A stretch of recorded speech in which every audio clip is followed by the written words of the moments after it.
Chesterfield brings you Dragnet. Put a smile in your smoking. Buy Chesterfield. Smoother, cooler, best for you.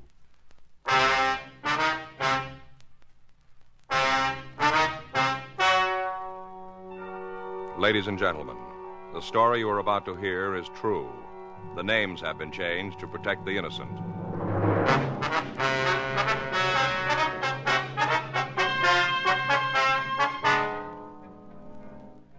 You're a detective sergeant. You're assigned a robbery detail. The owner of a small delicatessen reports that he's been robbed. He says the thief casually walked out of his store and disappeared. Your job? Find him.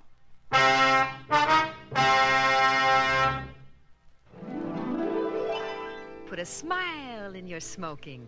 Next time you buy cigarettes, stop. Remember this. In the whole wide world, no cigarette satisfies like Chesterfield. Put a smile in your smoking. Instantly, you'll smile your approval of Chesterfield's smoothness. So smooth, so satisfying. You want them mild. We make them mild. Mild and mellow, with the smooth and refreshing taste of the right combination of the world's best tobaccos. So next time you buy cigarettes, stop. Start smoking with a smile with Chesterfield. Smiling all the while with Chesterfield. Put a smile in your smoking, just give 'em a try. Light up a Chesterfield, they satisfy.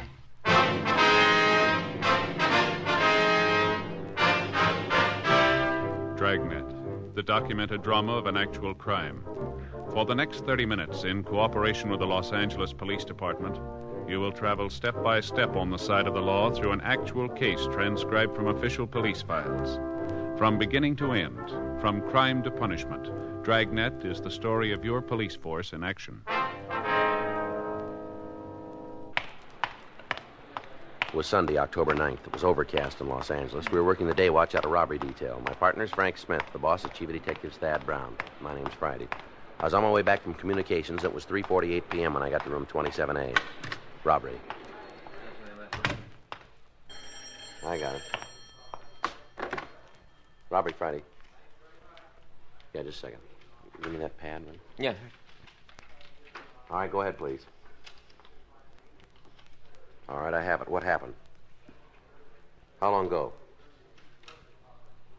All right. Right away. Thank you. Guy came into a delicatessen over on Sunset. Took out a pretty big order. Yeah? Sack full of money.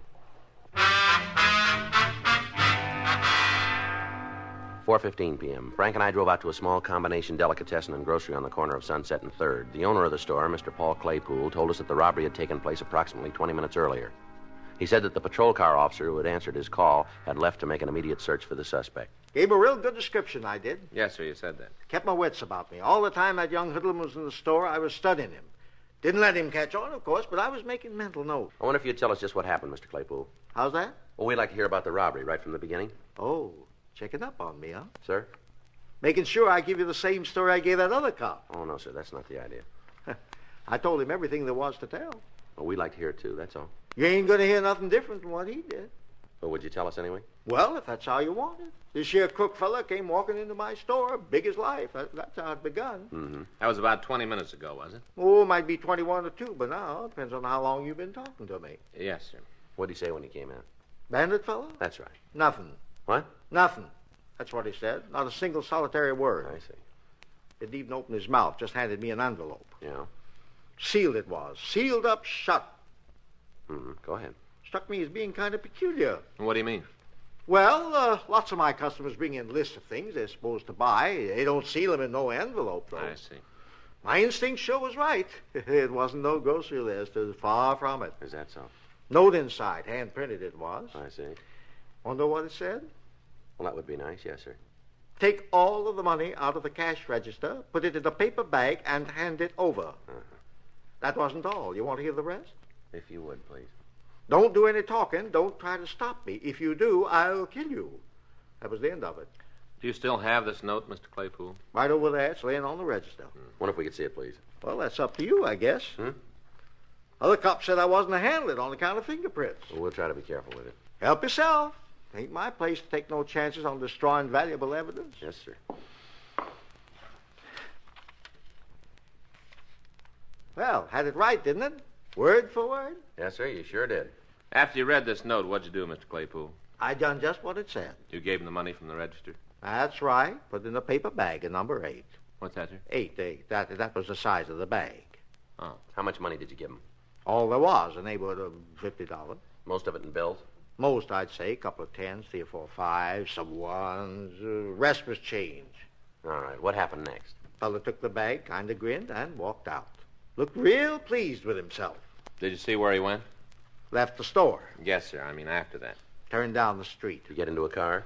I didn't see none. You didn't try to follow him? Nope. I didn't aim to stick out my neck none. Figured that was up to you fellas. That's right. Now, Mr. Claypool, do you know if the robber had a gun? Must have. Did you see it? Nope. But that there note said he'd kill me if I gave him any trouble. Yes, sir. Must have had a gun if he aimed to kill me. Well, stands to reason. Yes, sir. Was there anybody else in here when he came in? Just me. I don't do much business this time of the afternoon, and not on Sunday. I don't. Had you ever seen this man before? Nope, not that I recollect. I wonder if you could describe him for us. Oh, sure. I told you I gave him a real good once-over. Yes, sir. First off, he's a young fella, right around 20, I'd say. Mm-hmm. Husky, about 5'10", maybe weighs 170. Not fat, you understand. He's just husky. Mm-hmm. Well, what about his coloring? Well, I'm coming to that. Yes, sir. Brown hair, medium brown. Kind of gray eyes, medium complexion. Any marks or scars? No. How was he dressed? Pants, dark-colored, serge, more than likely. Blue serge. They looked like they was part of a suit. Mm-hmm. Couldn't see his shirt. He had on a sweater, yellowish, with one of them collars that chokes you. What's that? Fits all around your neck, you see, like so. See? Turtleneck sweater? Oh, is that what you call it? Yes, sir. Turtleneck, huh? Well, that's a right good name. That's just what it looks like. Turtle poking out his neck. Yes, sir. Is there anything else you can tell us about this man? What have you got in mind? Well, Mr. Claypool, anything that would help us identify him. Well, sir, he acted real funny, almost like he didn't know what he was doing. Oh? Kind of looked at me funny, too. Don't know how to put it into words exactly. Yes, sir. Wonder if you'd come down to City Hall for a few minutes, Mr. Claypool. City Hall? Yes, sir. We'd like to show you some mug shots, see if you can make an identification for us. Well, that'd mean closing up the store. Well, it won't take very long. Well, I guess it'll help catch this fellow. We'd appreciate it. Oh, excuse me. Yes, sir. Claypool's Delicatessen. How's that? Who? Friday? That's for us, sir. Oh. Here you are. Thank you. This Friday. Yeah, that's right. How long ago? Fountain? Yeah, I got it. Thank you. Well, we won't need you downtown just yet, Mr. Claypool. Change your mind, huh? Yes, sir. What's up? Flower shop over on Fountain. Yeah? Sounds like the same guy.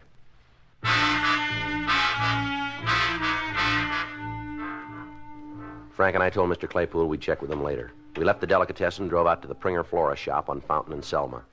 4:42 p.m., we talked to the victim, Miss Norma Devereaux. She seemed to be extremely agitated. She told us that a man had walked into the store about 4:30 and gave her a sealed envelope. She showed us the note the envelope had contained, and it appeared to be a duplicate of the note Mr. Claypool had been given. Did this man say anything to you, Miss Devereaux? I don't remember. I don't think so. Well, did you say anything to him? Oh, I was too scared. Yes, ma'am. How much money did he take? Well, I gave him all there was, everything in the register. I see, but about how much would you say? I'm not sure. You see, I don't work here. I was just helping out. Mm-hmm. The store belongs to my sister and brother-in-law. I see. They wanted to take their children for a ride this afternoon, so I said I'd look after the shop. Yes, ma'am. Oh, I never should have offered. I might have known something like this would happen. I've had a funny feeling all day long. Is that right? It's a bad week for me anyway, this whole week. Huh? According to my horoscope. Oh. And you don't have any idea how much money was stolen, Miss Devereaux? Well, I don't think it was very much. A few bills and some coins. Mm-hmm. Do you happen to know what day this is? The date, I mean? Yes, ma'am. This is the 9th. The 9th. Oh, I might have known.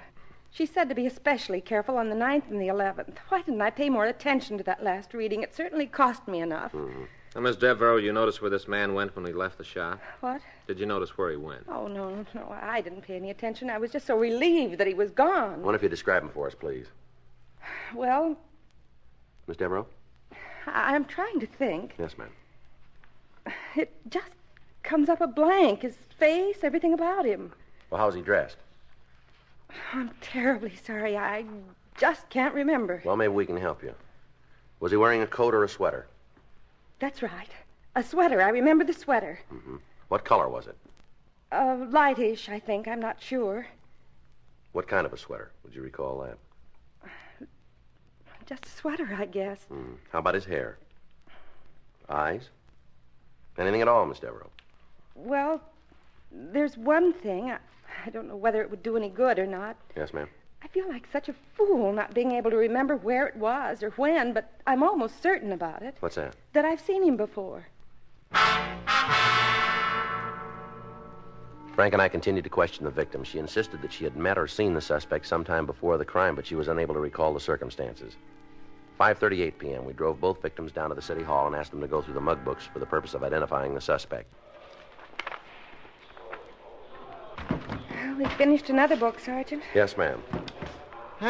Seems like you sure have enough of them. Yes, sir? If I could only think where it was. Ma'am? That I saw him before. Yes. Shall I get you folks some coffee? That sounds like a right good idea. How about you, miss? What? Would you like some coffee, too? Miss Devereaux. That's it. That's it. I remember now. His face, everything about him. It's the same man. I'm positive it is. Oh? It was when you mentioned coffee. That's what brought it back to me. Yes, ma'am. Now, just when was it you saw this man?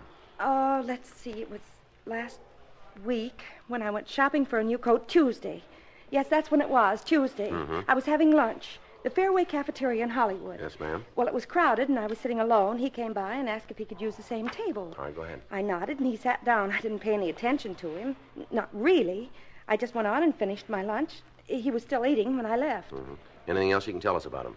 I think he had on the same clothes he was wearing today, the sweater anyway. I remember the sweater, real plain now. I see. Now, you're sure this was the same man who robbed you? Oh, yes, I know it was. Mm-hmm. That'll help, won't it? My remembering where I saw him? Well, it might. I'll bet he eats there all the time, at that same cafeteria. Yes, ma'am. We'll check on that. Oh, he does. I just feel certain of it. You'll see, Sergeant.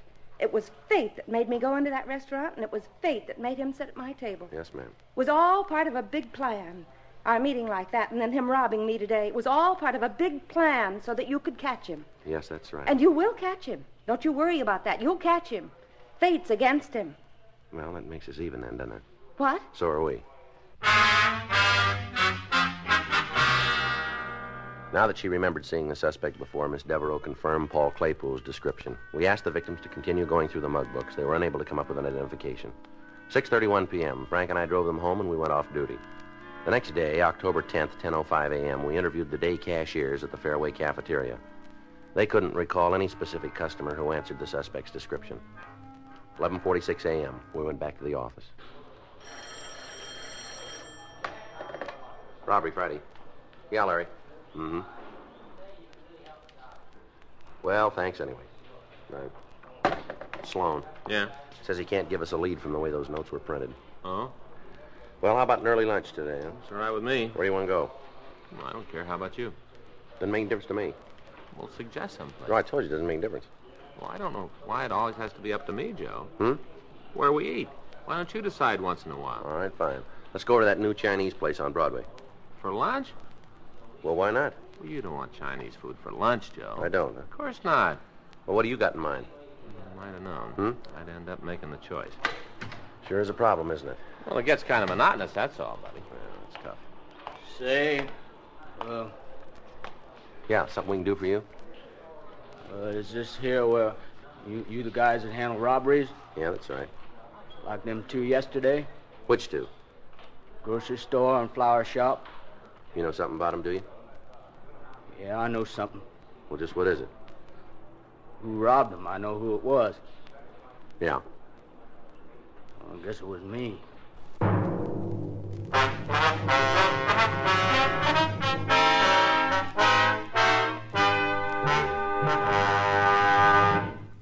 Put a smile in your smoking. Next time you buy cigarettes, stop. Remember this. It's today's biggest cigarette news. Chesterfield is made the modern way with Accuray. The Accuray controller is the greatest improvement in cigarette making in years, and it's a Chesterfield exclusive. This amazing quality detective electronically checks and controls the making of your Chesterfield, giving a uniformity in smoking quality never possible before. So buy Chesterfield today. For the first time, you get a perfect smoke column from end to end. A perfect smoke column from end to end. From the first puff to the last puff, your Chesterfield smokes smoother. From the first puff to the last puff, your Chesterfield smokes cooler. From the first puff to the last puff, Chesterfield is best for you. Next time you buy cigarettes, stop. Remember, Chesterfield is made the modern way with Accuray. Put a smile in your smoking, just give 'em a try. Light up a Chesterfield, they satisfy.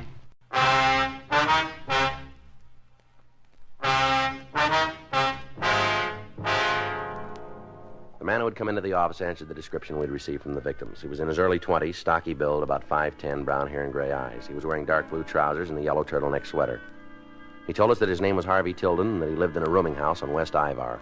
He readily admitted the 2 robberies, but he insisted that he had not meant to commit the crimes. I didn't know what I was doing, that's all. I just didn't know. Well, what are you trying to sell us? Were you drunk? Of course not. I hadn't had a drink, not even a beer. Well? Well, he told me it was money they owed, that I was collecting it for him. Who told you that? Stoney. Who's Stoney?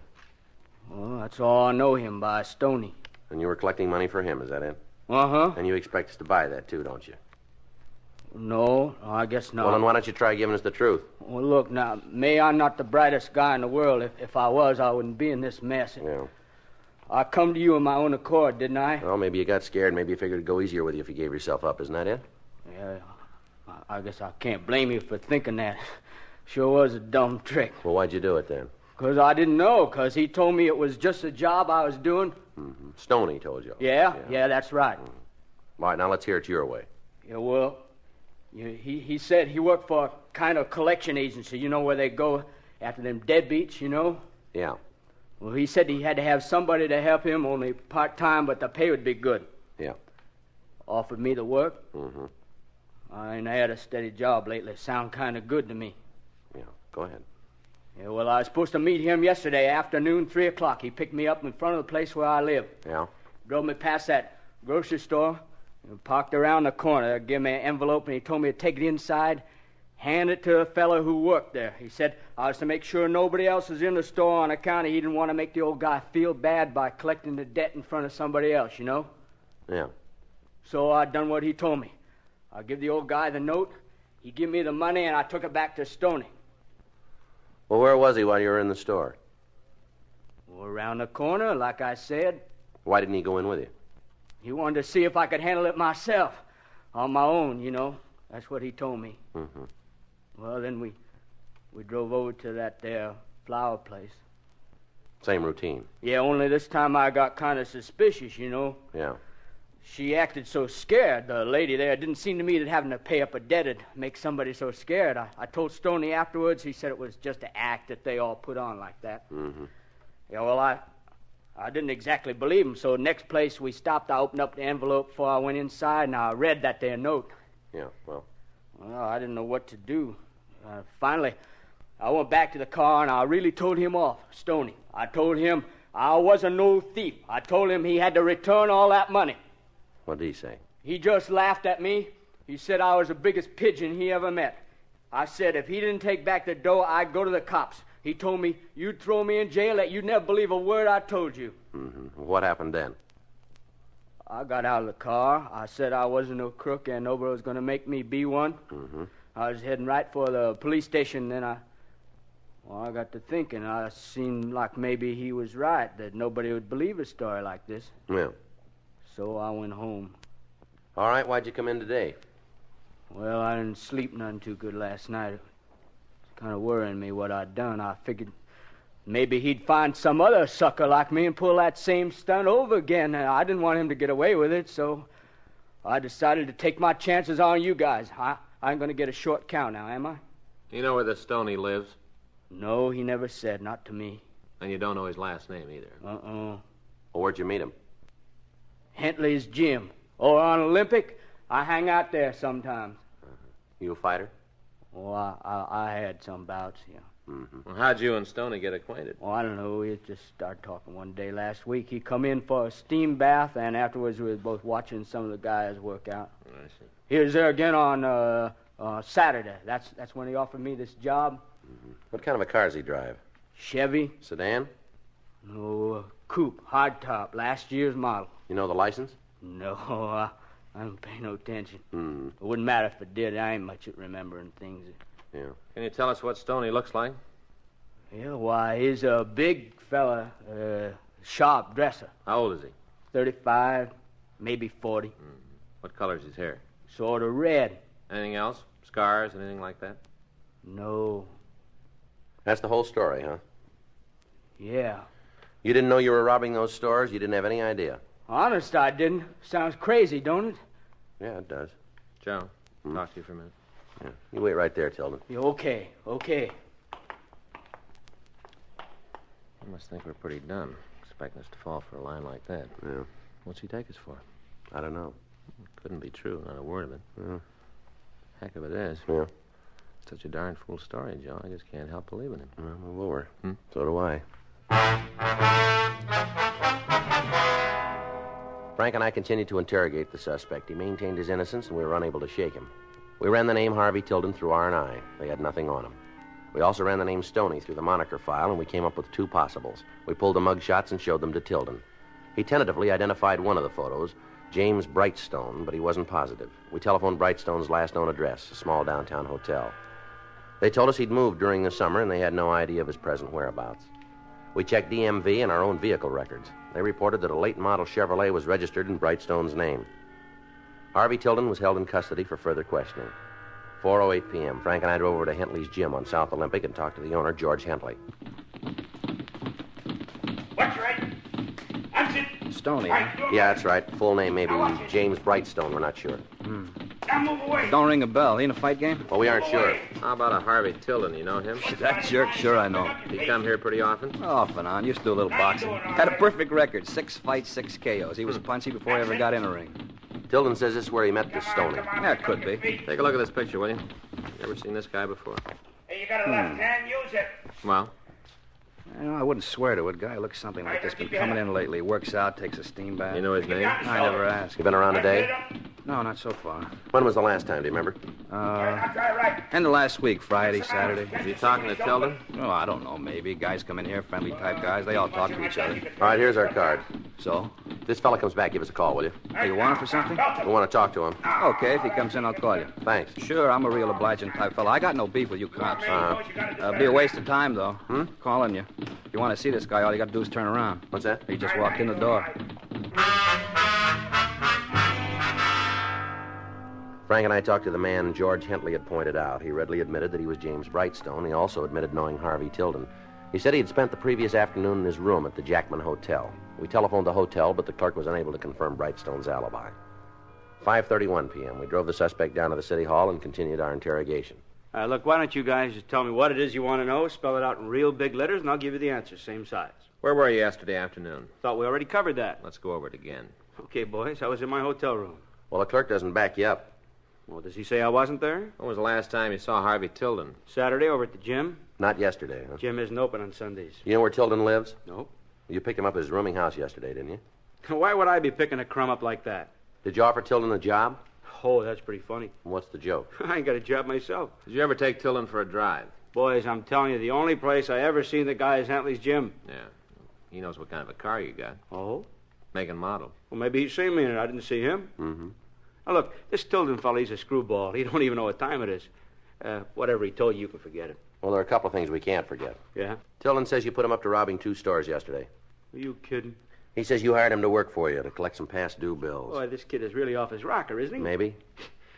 Where was I supposed to be while he was doing me these favors? Outside in your car waiting for him. Go on, boys. You interest me. Well, that's about it. And you'd pick up a guy in a phony story like that? Hey, look, I'm getting out of here. Tilden ain't the only guy who's nuts. Sit down, Brightstone. All right, you jokers, prove any part of it. We're going to try to. I'd like to know how. We got a team out right now checking the neighborhood of both robberies. If anybody saw your car around those stores yesterday afternoon, you got trouble. I got news for you guys. It don't matter where I was yesterday. You can't tie me into these jobs. We'll see. Matter of fact, I'll give you a hand.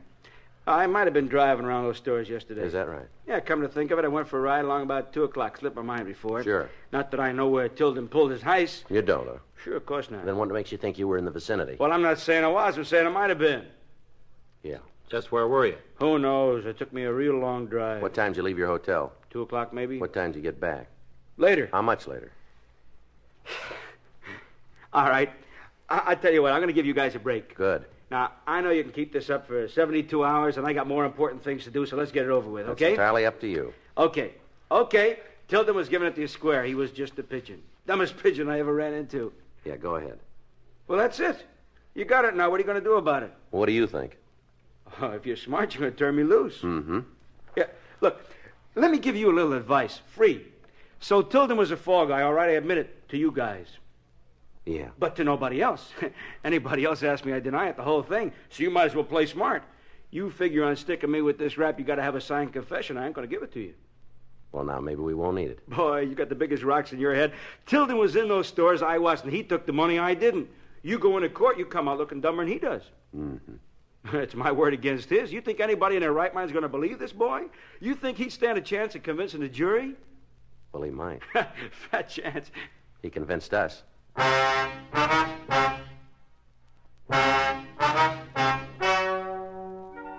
The story you have just heard is true. The names were changed to protect the innocent. On January 8th, trial was held in Department 98, Superior Court of the State of California, in and for the County of Los Angeles. In a moment, the results of that trial. Now, here is our star, Jack Webb. The date, June 19th. The man in question, Father. The gift for Father's Day, Chesterfield. Make it a point to pick up a couple of cartons, first chance you get. It's the easiest way I know to put a smile in Dad's smoking, and a nice way to remember a great guy.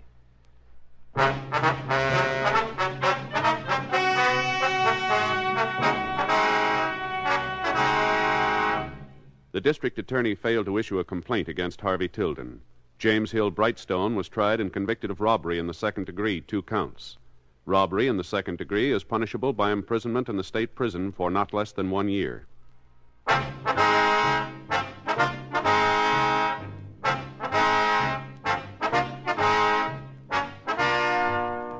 You have just heard Dragnet, a series of authentic cases from official files.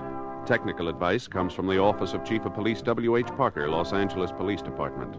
Technical advisors Captain Jack Donahoe, Sergeant Marty Wynn, Sergeant Vance Brasher.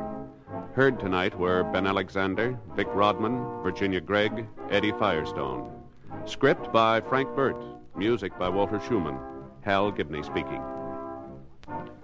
Watch an entirely different Dragnet case history each week on your local NBC television station.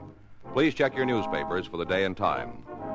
Chesterfield has brought you Dragnet, transcribed from Los Angeles.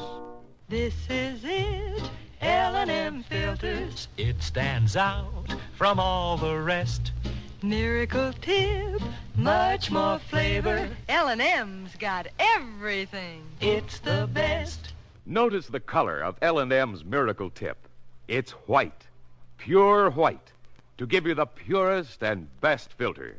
And L&M gives you a rich, good-tasting, fully satisfying smoke, the kind you can get only from highest quality tobaccos. Buy L&M. It's got everything: flavor, taste, mildness, and the best filter. L&M. A courageous chaplain, honored as Mr. Citizen, thwarts a prison break and converts a juvenile delinquent to a new way of life. Don't miss Mr. Citizen this week. Check your local TV listings for time and station. Hear Dragnet next week, same time, same station.